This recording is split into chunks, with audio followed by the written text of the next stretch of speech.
Once upon a time in the bustling city of Chicago in the late 19th century, there lived a curious boy named Ethan. Ethan loved asking questions about the world around him. Why does the sky change colors? How do birds fly? Why do some plants grow tall while others stay small? But in his school, he rarely got answers to these questions. Instead, he was asked to memorize facts from textbooks and repeat them during exams. Ethan's teacher, Miss Trumbull, was strict and believed that education was about discipline and rote learning. She would say, "You'll understand life when you grow up. For now, just memorize these rules and facts." But Ethan felt something was missing. He didn't want to just know facts. He wanted to understand them. He wanted to explore and discover. One day, a rumor spread through Ethan's neighborhood about a new kind of school that was opening. It was called the Lab School, and it was founded by a man named John Dewey. People whispered about how this school was different. They said children wouldn't just sit at desks all day, they would learn by doing. This intrigued Ethan, and he begged his parents to let him enroll. When Ethan's first day at the Lab School arrived, he was nervous but excited. As he entered the classroom, he noticed it was unlike any classroom he had ever seen. There were tables with science experiments, shelves filled with tools for crafting, and even a small garden outside. Children were talking to each other, working on projects, and asking questions, and the teacher, Mrs. Rivers, was walking around guiding them. "Welcome, Ethan," Mrs. Rivers said with a warm smile. "Here, we believe in learning by living. Are you ready to explore?" Ethan nodded eagerly. In the lab school, Ethan's days were filled with activities that connected learning to real life. Instead of simply reading about plants in a book, the children planted seeds in the garden. They observed how the seeds sprouted and grew, discussed what plants needed to survive, and even measured the growth using rulers. When they learned about cooking, they didn't just write down recipes, they cooked. They measured ingredients, discussed how heat changes food, and tasted their creations. One day, the children were tasked with building a birdhouse. Mrs. Rivers gave them tools, wood, and nails, but no instructions. "Work together to figure out how to build it," she said. At first, Ethan and his group struggled. The pieces didn't fit and the birdhouse wobbled. But they kept trying. They shared ideas, experimented, and eventually built a sturdy birdhouse. "What did you learn?" Mrs. Rivers asked afterward. "We learned how to use tools," one student said. "We learned to work together," another added. "And we learned that mistakes help us improve," Ethan said proudly. Mrs. Rivers nodded. "That's the essence of learning by doing," she said.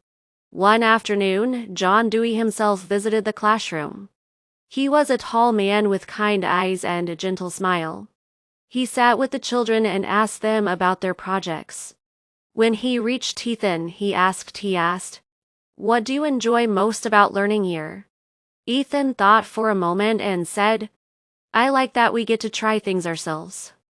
It makes learning fun and real." Dewey smiled. "That's exactly what education should be," he said. "Education isn't about memorizing facts. It's about preparing for life. When we learn by doing, we understand things deeply and develop skills we can use in the real world." As the children gathered around, Dewey explained his philosophy in simple terms. "Imagine education as a bridge," he said. "It connects where you are now to where you want to go. But to cross that bridge, you need tools.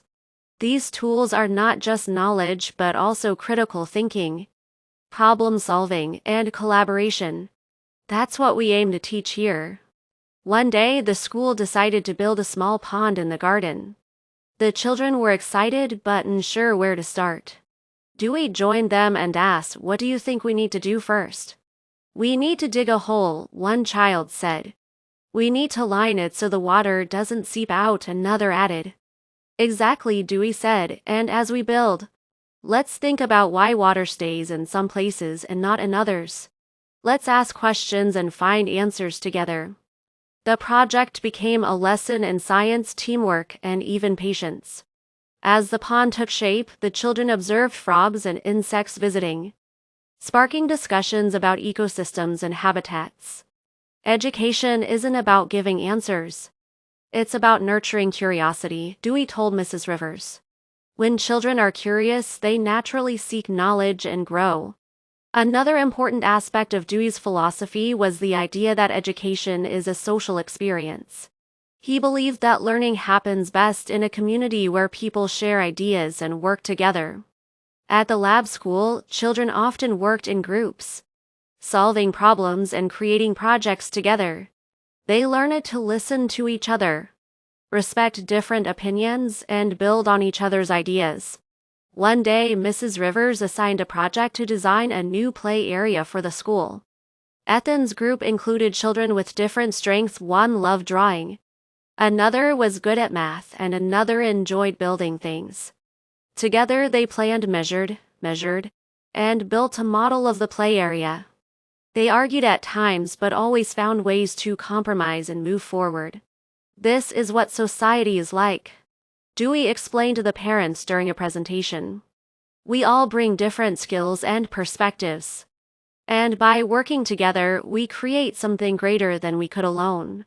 Years passed and Ethan grew up. He never forgot his time at the lab school. The lessons he learned there shaped his life. He became an inventor using the skills of critical thinking and collaboration he had developed as a child. He often thought about John Dewey's words: education is not preparation for life, education is life itself.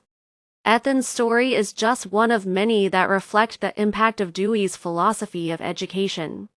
Dewey believed that schools should be places where children learn by doing, where curiosity is nurtured, and where education prepares them for the challenges of life. His ideas revolutionized education, making it more dynamic, engaging, and meaningful. And so John Dewey's legacy lives on, not just in books and theories, but in the lives of countless students who, like Ethan, discovered the joy of learning through experience.